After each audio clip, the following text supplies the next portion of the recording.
Everyone. അപ്പോൾ ഇന്നത്തെ നമ്മുടെ ടോപ്പിക് എന്ന് പറയുന്നത് കോഡൽ അനസ്തേഷ്യ ആണ്. അപ്പോൾ എപ്പിഡ്യൂറൽ അനസ്തേഷ്യ ഒക്കെ ഞാനൊരു വീഡിയോ ആയിട്ട് ചെയ്തിട്ടുണ്ട്. അത് കാണാത്തവർ അതോടെ ചെന്ന് കാണാം കേട്ടോ.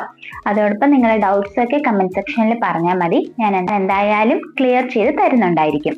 അപ്പോൾ നമുക്ക് ടോപ്പിക്കിലേക്ക് പോകാം. അതോടൊപ്പം എന്റെ ചാനൽ ആദ്യമായിട്ടാണ് ആരെങ്കിലും കാണുന്നത് എന്നുണ്ടെങ്കിൽ ഒന്ന് സബ്സ്ക്രൈബ് ചെയ്യാട്ടോ, ഞാൻ പറയുന്ന കാര്യങ്ങൾ മനസ്സിലാകുന്നുണ്ടെങ്കിൽ മാത്രം. അപ്പൊ നമുക്ക് ഫസ്റ്റ് പോയിന്റിലേക്ക് പോകാം. Caudal epidural anaesthesia is one of the commonly used regional techniques in paediatric patients.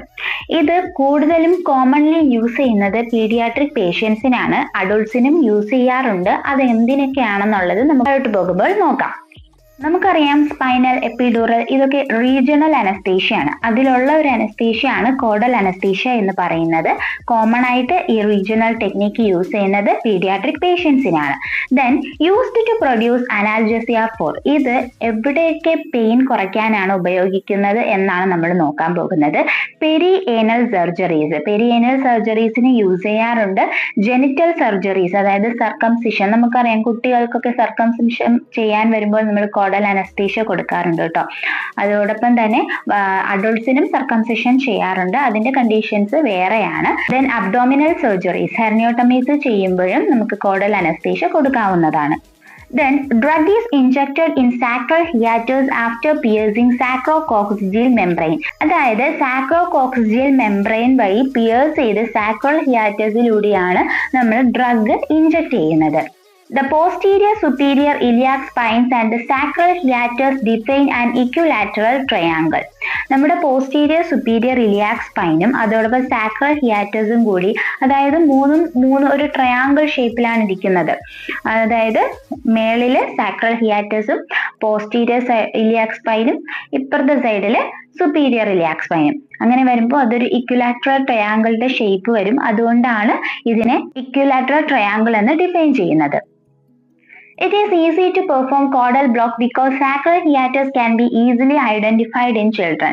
നമുക്ക് എപ്പിഡ്യൂറൽ സ്പൈനൽ അനസ്തേഷ്യ ഒക്കെ കൊടുക്കുമ്പോഴത്തേക്കും നമുക്ക് എന്താണ് ആ ഒരു സൈറ്റ് കിട്ടാനായിട്ട് കുറച്ച് ബുദ്ധിമുട്ട് വരാറുണ്ട്. പക്ഷെ അതുപോലെയല്ല സാക്രൽ ഹിയാറ്റസിന്റെ കാര്യത്തിൽ.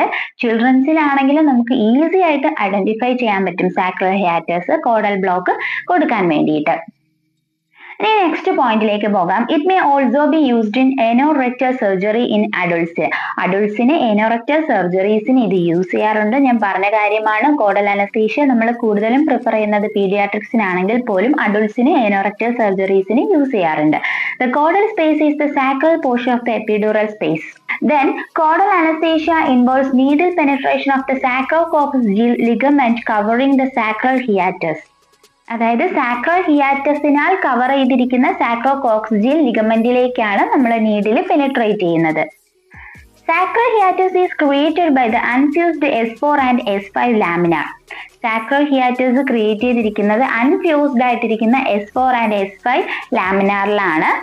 Hiatus may be felt as a groove or notch above the coccyx and between two bony prominences, the sacral cornua.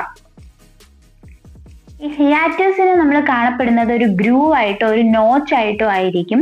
അതും കോക്സിക്സിന് എബോ മുകളിലായിട്ട്. And between two bony prominence, രണ്ട് ബോണി പ്രോമിനൻസിന്റെയും ഇടയിലായിട്ടാണ്. അതിനെ നമ്മൾ സാക്രൽ കോർണുവ എന്നാണ് പറയുന്നത്. Any infection in perianal region is a contraindication for caudal. എന്തെങ്കിലും infection perianal region ഉണ്ടാകുന്നുണ്ടെങ്കിൽ അത് കോഡൽ അനസ്തേഷ്യയുടെ ഒരു കോൺട്രാ ഇൻഡിക്കേഷൻ ആയിട്ട് നമുക്ക് കണക്കാക്കാവുന്നതാണ്. അപ്പോൾ ഇത്രയുമാണ് നമ്മുടെ ഇന്നത്തെ ടോപ്പിക് എന്ന് പറയുന്നത്. വളരെ ചെറിയൊരു വീഡിയോ ആണ്. അപ്പോൾ നിങ്ങൾക്ക് എന്തൊക്കെ വീഡിയോസ് ആണ് ഇനി അപ്ലോഡ് ചെയ്യേണ്ടത് എന്നുള്ളത് ജസ്റ്റ് കമന്റ് സെക്ഷനിൽ പറഞ്ഞാൽ മതി കേട്ടോ. അപ്പോൾ ഇന്നത്തെ വീഡിയോ ഞാൻ പറഞ്ഞത് എല്ലാവർക്കും മനസ്സിലായെന്ന് വിശ്വസിക്കുന്നു. മനസ്സിലായിട്ടുണ്ടെങ്കിൽ ഒന്ന് ലൈക്ക് ചെയ്യുക. അതോടൊപ്പം തന്നെ ഈ സബ്ജക്ട് പഠിക്കുന്ന സ്റ്റുഡൻസിലേക്ക് ഇതൊന്ന് ഷെയർ ചെയ്ത് കൊടുക്കുക. അതോടൊപ്പം ഒന്ന് സബ്സ്ക്രൈബ് കൂടെ ചെയ്യാം കേട്ടോ. അപ്പോൾ നെക്സ്റ്റ് വീഡിയോ ആയിട്ട് ഉടനെ കാണാം. Okay, bye, thank U.